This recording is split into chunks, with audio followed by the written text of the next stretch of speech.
Number 1، جھوٹ بولنے کی وعید۔ قال النبی صلی اللہ علیہ وسلم ان الکذب یہدی الی الفجور وان الفجور یہدی الی النار۔ یقیناً جھوٹ گناہ کی طرف لے جاتا ہے اور گناہ جہنم کی طرف لے جاتا ہے۔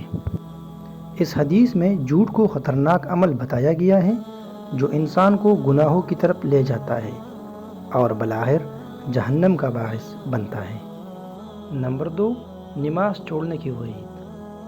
قال النبی صلی اللہ علیہ وسلم بین الرجل وبین الشرک والکفر ترک الصلاۃ۔ آدمی اور کفر و شرک کے درمیان فرق صرف نماز کا ترک کرنا ہے۔ نماز چھوڑنے کو اتنا سنگین عمل قرار دیا گیا ہے کہ یہ کفر سے قریب کر دیتا ہے۔ یہ سختاً بھی ہے کہ نماز دین کا ستون ہے، اسے چھوڑنا ایمان کے لیے خطرہ ہے۔ نمبر 3، رشوت دینے اور لینے کی وعید۔